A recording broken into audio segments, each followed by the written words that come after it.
I'd like to turn the night over to Heidi McCutcheon from the Shelton Mason Chamber of Commerce. Thank you, Amy. So I'd like to thank you all for joining us tonight. Like Amy said, I'm the director of the Shelton Mason County Chamber of Commerce, and we're very happy to be doing this in concert with the League of Women Voters Mason County and with MasonWebTV.com doing the live streaming and the media support today. So I'll just go quickly over the format of what we have planned for tonight. Each of our state rep candidates will have 4 questions posed to them. They'll take turns answering the questions first. Then the opponent will have a couple of minutes to respond, and then 1 minute each to wrap things up. We will have a quick rapid fire question session where they'll just simply show if they oppose or support different things. And then we'll have a 2-minute closing statement from each of our candidates, upon which we'll have a 5-minute break to reset, and then we'll be ready to go with the county commissioner candidate. So with that, Dan Griffey has, by random choice, been selected to go first. So Dan, the first question, if elected, what committees would you like to serve on and why? Can you please tell us your top 2? So I like local government. I think that would be most effectual in helping the local community get government regulations off their back and help them make decisions locally. And transportation or energy would be the next. It's kind of a 50-50. Okay. So energy, because I would really like to see hydroelectric power designated as renewable. I think it's going to help reduce power costs in rural communities and Washington State. I think it's ridiculous that it's not, and it's time that we make sure that happens. Okay. Thank you. Well, I'm on the Education Committee. I'm chair of the Appropriations Committee, and I'm also on Ways and Means Committee. And I would really like to see us combine the Education Committee and the Education Appropriations Committee, and I've had some discussions. I think, like the transportation budget, if we're ever going to get to the point where the education budget is separate and really understands the policies that have been put in place and line up the dollars with those policies, maybe get a little farther away from having unfunded mandates, then I think the people who make the decisions about that budget have also got to have a very clear understanding of what the policies are we're putting in place for education. So the committee that I want to be on isn't out there yet, but I've had conversations with people, and I think we might actually be able to do it. So I'll be working on it. I'd really like to do that. The other committee, I'm actually on 2 other committees that are not the regular hearing committees, and the Joint Legislative Audit and Review Committee is a performance audit and a sunset review auditing committee. I love the work on that, and I actually hope to, I'm on the executive committee, and I hope to stay on that committee. But I also would really like to get back on the Veterans and Military Affairs Committee. I was on it for several years. And there are some challenges with that committee, but we've done some really important things to help our veterans, which are also senior issues, which are also health care issues for many people, not just the veterans, but their families, their kids, their grandkids. And it's a very rewarding committee. The people who you serve are so grateful for the time and effort that you put into them, and I hope to go back on that Veterans and Military Affairs Committee. Okay, thank you, Kathy. Dan, 1 more minute. Yes. So the best way to make sure we have stable funding for education. Please leave the mics on. Okay. Thank you. The best testing, check. So the best way to fund that for us to have stable and predictable funding for education is to fund it first.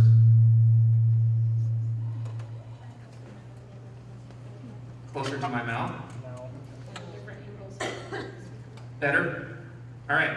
Fund it first. There was a great bill that Representative Haigh co-sponsored, which was Fund Education First, which would establish the settled loan or set aside budget for education. That bill died in her committee. It did not come up for a vote. She was chair of that committee, and it should have come up for a vote. The other thing about policies as far as education, we put way too many requirements on our local educators. It's time we deregulate our schools and let our local educators, principals, superintendents determine how to run their schools and quit dictating from the state level. Thank you. Kathy? Well, what we have going on in our school districts isn't just from the state level, it's come from the federal level in a huge way, with No Child Left Behind and Race to the Top and all of those things. And now we have Common Core, which is an agreement of the basics that we want our kids to know and be able to do all across this country. So these are mandates that are being handed to our school districts. And I think the Common Core is probably the most important work that they're doing. I think school boards and teachers need to look at those outcomes and really put together a program to make sure the kids have our basics down, because basics is our job one in education, in the K-12 system. Thank you. Kathy, this question's for you first. In tough budget times, there's always proposals to privatize state services. And there's actually 3 particular questions in this. How specifically do you feel about state support of our state parks, given that the Discover Pass is not bringing in as much money as expected? What about prisons and other services? Well, the state parks are a huge challenge. And you know, we've done things like have a $5 parking fee, and people didn't like that.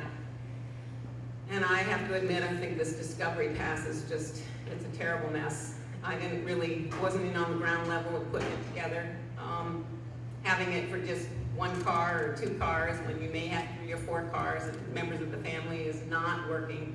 But I think our parks are important in finding a way to actually fund them, to keep them safe, to have them patrolled, to have the roads in good shape, to have the bathrooms clean, to have the garbage picked up. Costs money just like it costs money to run your house.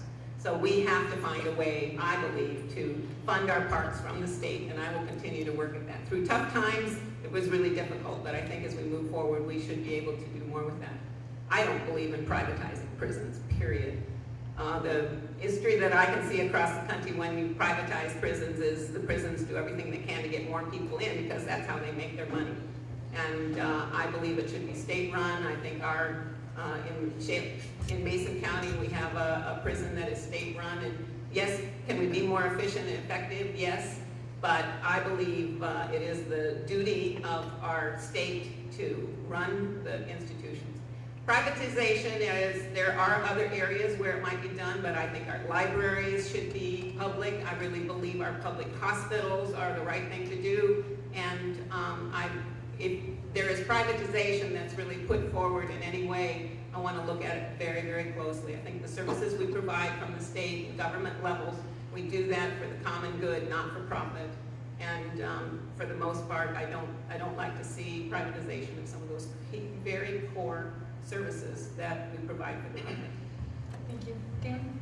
So when it comes to parks, I think we need to look at doing things and solutions that we used to do in the rural communities. We work with our local groups to help take over a park, help maintain the park. There's lots of community involvement with that. So when we're talking about shortfalls and possible cuts, let's let the community decide if they want to take that park on and maintain it. I think it's a creative way to do it, and it helps build community.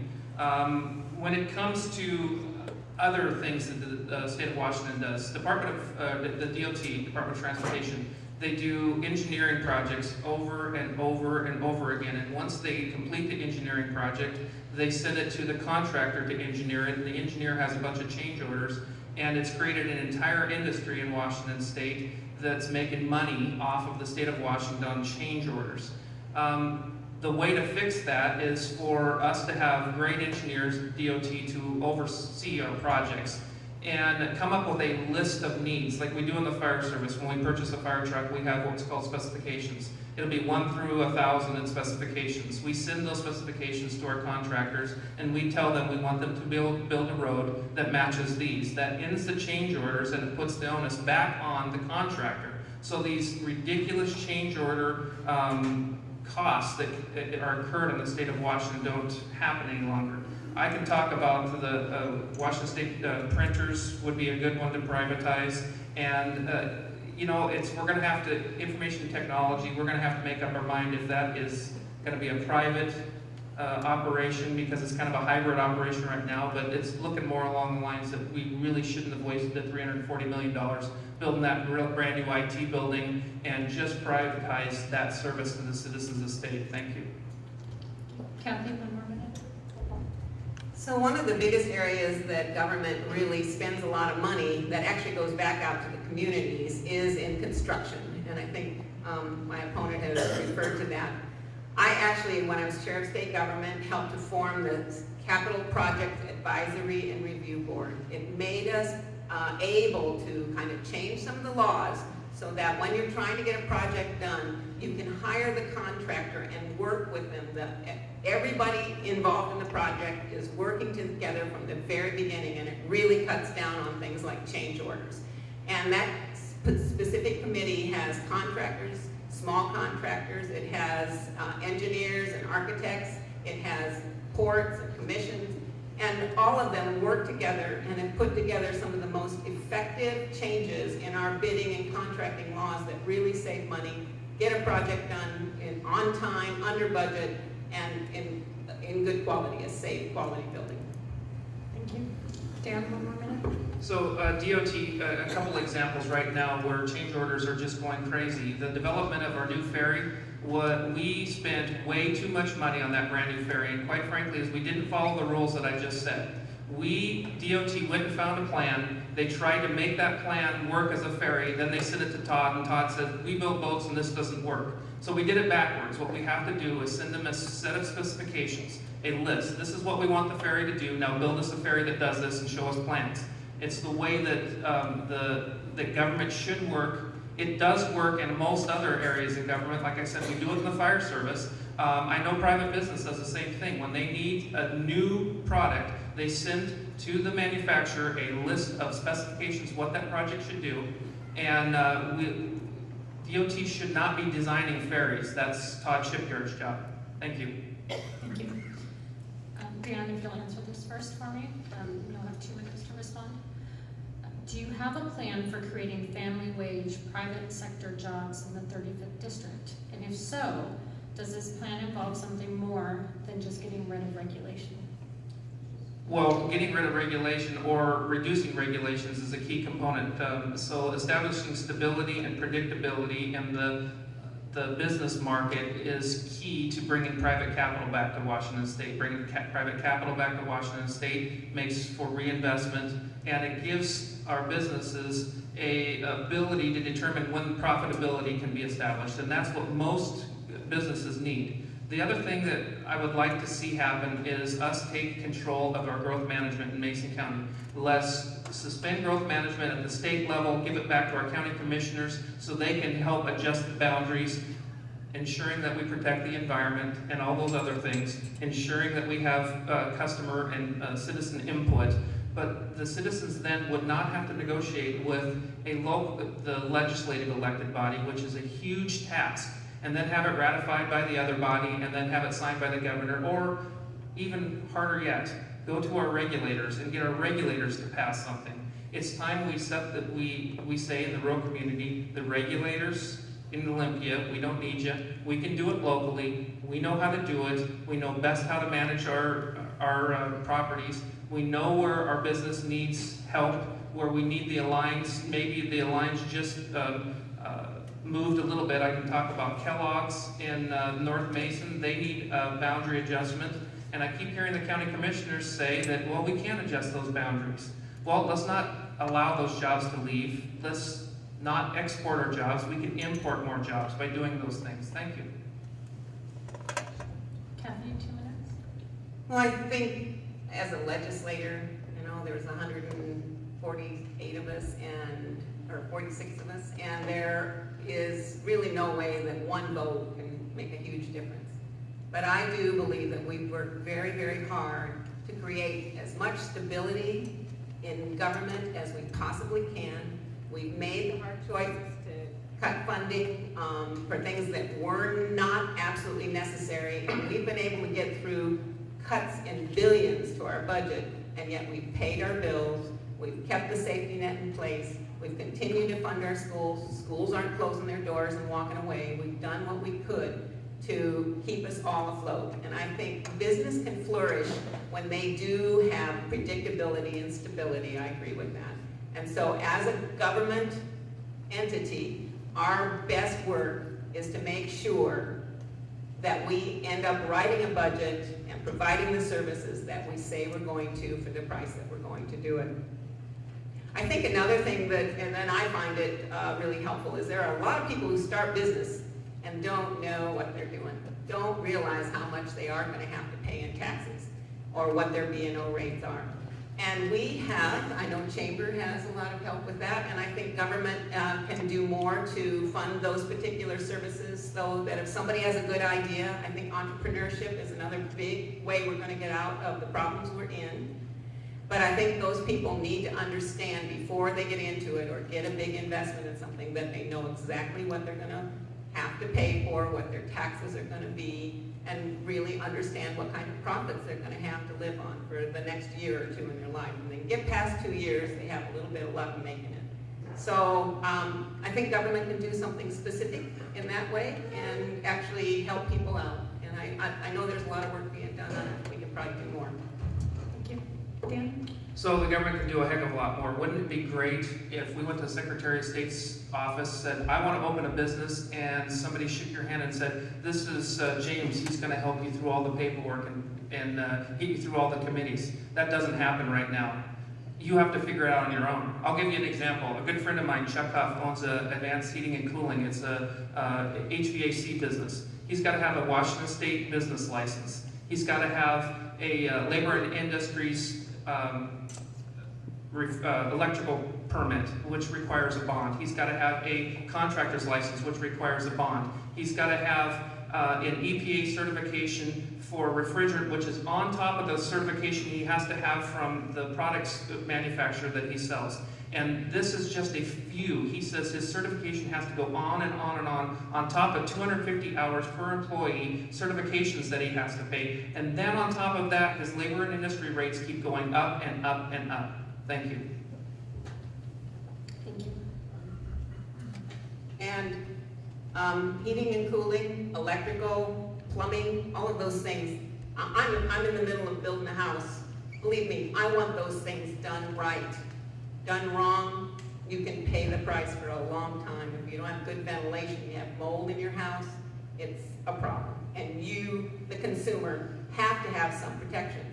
An example is, you know, you heard about the house fire up in Laurelhurst in Seattle this week. Somebody was working on a furnace, blew up, burned down a whole bunch of houses, and hurt the guy that was doing it. So I know, and I'm a veterinarian, believe me, I have to get continued education, I have to have a license, I have to have certification, I had to go back and take tests so that I can certify animals that can be sent out of this state. And yes, it's frustrating, but I know why it's being done. It's to serve the public, and protect the public in the services that I give them, and I am willing to do the work and have the certifications and keep my license and do the right thing for the public.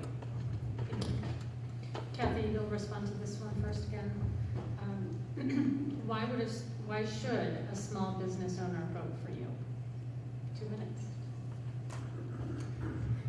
Well, I'm a small business owner. I could tell you how much I pay in taxes and all the licenses and fees, and I think I've already mentioned that. I know what people are going through. My business has been pretty stable, but I was lucky in that a couple of my employees got pregnant at the worst of times and didn't want to work anyway. So I know what a lot of small businesses are doing to try to keep the people that work for you employed. Some of the things that we have done, one would be for businesses. A couple of years ago, we passed a bill that a business could have people working part-time, and we worked out still giving them some money for unemployment. So that even though they weren't making enough money to really live on, they were able to access some unemployment dollars and not lose their homes, not have to quit, leave the country, go find a job someplace else. So there are things that government can do to help people and small businesses especially to get through. Insurance, health insurance. I want my people to be healthy. I don't want them coming in sick. I don't want them putting off, they get bit by a dog. I want them to go to the doctor and get the medicine that they need. And so I want to be sure that my employees have health care. I believe that the new healthcare laws are going to make it a lot easier, and I know the state is working very hard to create a pool for small businesses to be able to buy into a program that they can get the same kind of advantage as some of the big companies that insure all their employees. So healthcare is really an important part of being able to have a small business, have healthy people working for you and keeping them healthy while they're working for you. Thank you. Dan, 2 minutes. So the work in Seattle that Kathy referred to that caused the fire was not done by a certified owner. And one of the reasons we're seeing an underground community is because our regulatory climate is ridiculous. So you're seeing cottage industry show up. They have to have an ability to pay their employees, and if we price them out of existence, they can't do it any longer. I support true regulatory reform, that we go out and we work with our business owners and our legislators and our regulators to make sure the citizens can stay safe with the product, yet they can still stay in business. I also support reforming the Department of Labor and Industries. We can no longer continue to see labor and industry rates, for example, $19.60 an hour if we're going to put a logger in the field. Somebody cutting down a tree now is $19.60 an hour before you pay them a dime. Labor and Industries right now says we have a net zero increase in labor and industry rates. Well, net zero means we've raised a bunch of rates in the rural communities on construction, on mechanized logging, on those kind of things, but we reduced them in a lot of other areas, so we have a net zero. I will be a true champion, and the folks that know this and put me through a hardcore screening is Association of Washington Business has endorsed me, NFIB has endorsed me, the realtors have endorsed me, the retailers have endorsed me, Washington Restaurant Association has endorsed me. The people that create jobs in Washington State know that I have solutions to help them. So that's the best reason to vote for me. What Washington State is suffering from right now is a lack of jobs, a lack of predictability in our regulatory climate, and a lack of private capital coming back to Washington State. Thank you so much.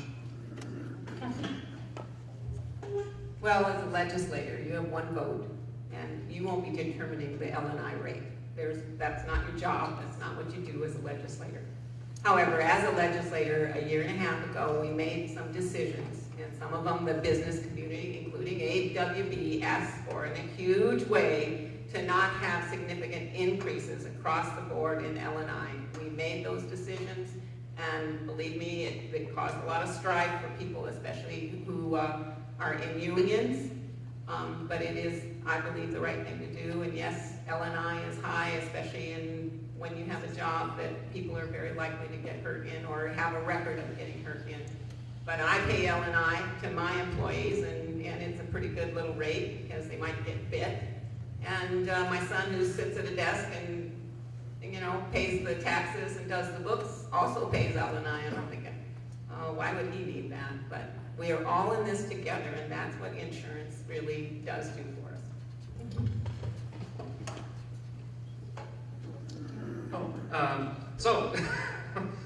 So Kathy's just talking about only one, that she only has one vote. Well, you can build a coalition of team members to get behind you in the legislature, and that's your job. I spent 2 years getting to know the legislators in Olympia, and the best way to get things done is to become very good friends with the people there, take them out to lunch, talk to them, and work through the problems together. And you can be a solution maker when you have a coalition of people behind you. So you go from 1 vote to 30 votes and maybe to enough to pass the legislation. But you can't just say you're a one person. You've got to be willing to step outside the box and do something about it. So I'll be that person. Thank you. We'll move on to State Representative 35th District, Position 2. So Lynda, you have been drawn to go first. So same question for you as the first question for Position 1. If elected, what committees would you want to serve on and why? Please tell us your top 2. Okay, I would like to serve on the local government committee. Obviously, I've been involved in local government here in Mason County. Had the honor to serve the county for the last 7.5 years. And prior to that, I have worked for both counties and cities throughout Washington State. I think that there's a really unusual opportunity going from local government back into the state. Usually you see legislators kind of move into the county commission positions, because they're full-time positions, and the legislature is not. And almost routinely, they sit around the table and say, gosh, I wish I'd understood what this stuff I was voting for would mean on the local level. And I think I have an opportunity to carry forward that conversation, to look for opportunities for local government to partner with the state, because there are some inefficiencies right now. We talked about parks a little while ago, and you see the state running around with a garbage truck to deliver its garbage from the state parks, and at the same time, the county has transfer service for disposal as well. You see county crews going up to mow and clip lawns and take care of restrooms, and at the same time, you have a parallel group of state employees doing that same kind of work. And I think there are some real efficiencies there. And you know, some of those may be small, but the reality is they add up over time. People are just sick to death of local governments saying no more unfunded mandates. But you know what? I think there are a lot of opportunities to solve problems and not create unfunded mandates, but to create real solutions to problems. I'm also interested in the Transportation Committee, because I think there are choke points throughout the 35th District that we can address, and it will help us locate more jobs here and bring in industry. And then I also have a strong interest in the Natural Resources Committee. Thank you. Drew, 2 minutes. Thank you. I'm going to stand. This chair is killing me. But, good evening, and thank you to the League of Women Voters, the Shelton Chamber of Commerce, and Mason Web TV for hosting us tonight. Appreciate the opportunity to be here. You know, no illusions. You go in there and being a freshman, not going to get a lot of sway as to what committee you end up on. But if I could be king for a day, I'd be chairman of the Ways and Means Committee. But that's not going to happen. But in all seriousness, you know, I think you got to look at what your background is and also what your district is. And clearly, agriculture and natural resources is a huge part of this district. And I would push very hard to be on that committee to serve this district well. The Transportation Committee, I believe transportation needs to be overhauled. And we need to redefine the Department of Transportation so we can get projects done and make freight mobility, congestion relief, define priorities of the Department of Transportation. And education is a fundamental part of our state constitution and what our state government is there for. So those would be my choices if I given the opportunity, and to work on those. Thank you. Another minute on transportation. I've served on the Peninsula Regional Transportation Authority for the time I've been on the Mason County Commission, and one of the things that I helped initiate that is a different way of doing business for us was to have our group form a caucus and actually go and meet with all of our legislators every year before the session begins to talk about our priorities. And you know what that is? That's not a partisan process. There's Republicans and Democrats from each of the counties, and there are Republicans and Democrats that represent the peninsula area. But what we do is we go together and talk about what our regional priorities are for transportation and ask our caucus in the legislature to work together, and that's been very effective for us. We don't have all of our projects done yet, but we have full funding for State Route 3 through Belfair, and we do have the Belfair bypass is still actually a project that's alive, even though all the other loop projects in the state have been actually terminated. So I think that's been effective, and I'd like to continue that work. Thank you. Drew? Again, overall, I just like to streamline our state government, and so regardless of what committee it end up being on, we need to have a consistent, understandable, predictable regulatory and tax environment, and so that'll be my philosophy going forward with any committee I end up being on, so that we can move the state forward, get the economy moving, create jobs, grow the tax base without raising taxes, and therefore the state will have more revenue. If we can go back to pre-recession levels, that's $1 billion stimulus to our economy without changing taxes or fees. So those are my priorities going forward, and you know, the committee to me right now is putting the cart before the horse. I understand why we have the question, but I think it's more important to understand where I'm coming from and my philosophy. Thank you. Thanks. Drew, we'll ask you this question first. You've both spoken publicly about supporting small business. What specific proposals will you put forward or support when you're elected that will make it easier for small businesses to survive? Sure. Again, going back to the regulatory environment, we have right now over 400 regulations that were created just last year on the state. Not all of them necessarily related to business, but at the end of the day, they all do. Because the overall economy and everything we do affects, it's a domino effect. And I want to have an environment where the regulatory system is not a burden. We have to have responsible and reasonable regulations, of course. But I believe in a sunset provision, and that whether that be 2 years or 18 months or 3 years, we can have that discussion. But the point is, after a certain amount of time, a given